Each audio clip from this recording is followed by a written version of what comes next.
Far away from busy roads and hurried mornings, there was a quiet land where time moved slowly, as if it had learned the secret of rest. In this land, the sun rose gently and never rushed the day.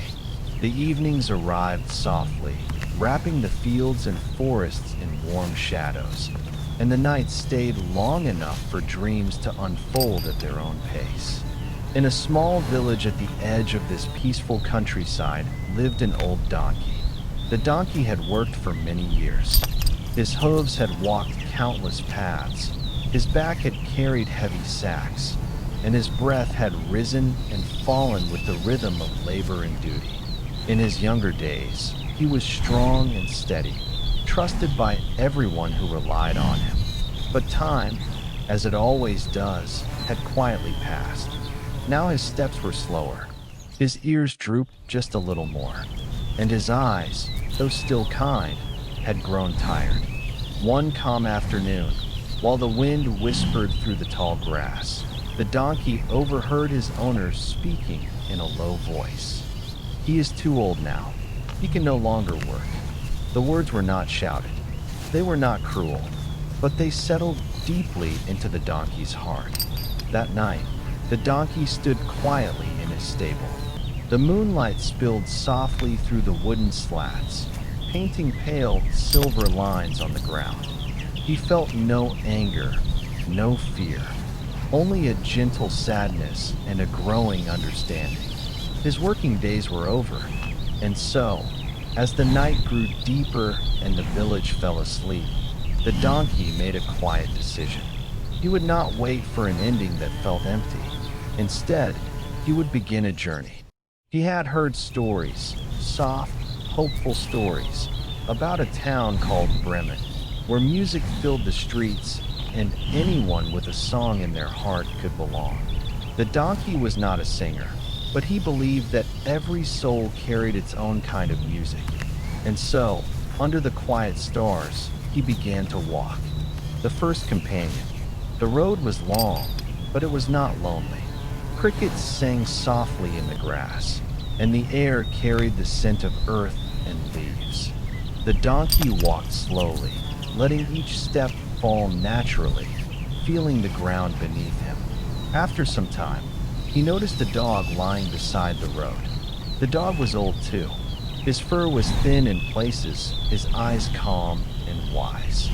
He was breathing slowly, resting his tired body against the cool soil. "Why are you lying here?"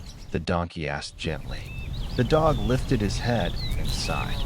"I am no longer fast enough to guard the house. They said I am useless now."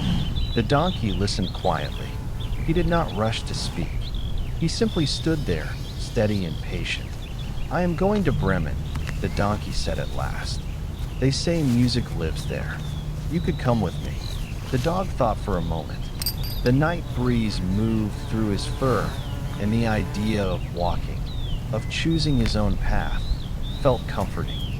And so the dog stood up, stretched slowly, and joined the donkey. Together, they walked on, the cat beneath the moon. The road curved gently through fields and trees, growing quieter with every step. Somewhere ahead, an owl called softly. The moon rose higher, and the world felt wrapped in stillness. Near an old farmhouse, they found a cat sitting beneath the moonlight. Her whiskers were long, her posture calm, her eyes reflective. "You look troubled," the donkey said kindly. The cat flicked her tail once and spoke in a soft voice.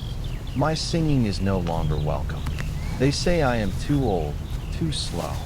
The donkey nodded, understanding deeply. "We are going to Bremen," he said. "There is room for every voice there." The cat considered this quietly. She listened to the sound of the night, to the gentle breathing of the dog, to the steady presence of the donkey. And then she stood gracefully and followed them. Now there were three. The rooster's song. As dawn began to whisper at the edges of the sky, the travelers reached a small farm. On a fence post sat a rooster, feathers slightly ruffled, eyes alert. "I sense you are leaving," the rooster said. "We are," replied the donkey. "Would you like to come?" The rooster let out a soft, thoughtful crow, not loud, not sharp, but warm. "They no longer need my voice," he said, "but I still wish to sing." And so he joined them. For travelers, for tired souls, for quiet hopes, the forest and the house. The road into the forest was long and gentle. Leaves whispered overhead, and the ground felt cool beneath their feet. The animals grew tired, and night returned, slower and deeper than before. In the distance, they saw a small house glowing with warm light. Inside, laughter echoed, but the air felt heavy, not kind. The donkey stopped. Something was wrong. They climbed onto each other's backs, donkey, dog, cat, and rooster, and looked through the window. Inside were thieves, loud and careless. The animals did not plan. They did not rush. They simply acted together. The donkey brayed softly. The dog barked low and deep. The cat hissed like the wind. The rooster crowed clear and strong. The sound rose into the night like a strange, powerful song. The thieves fled in fear, and silence returned. A gentle ending. The animals entered the house. The fire crackled softly. The air was warm. Food waited on the table. They ate slowly. They rested deeply. And for the first time in a long while, they felt safe. They never reached Bremen. They did not need to, because they had already found what they were searching for: belonging, peace, and rest. The fire burned low. The night wrapped them gently, and one by one, they fell into a calm, peaceful sleep. And perhaps, so will you.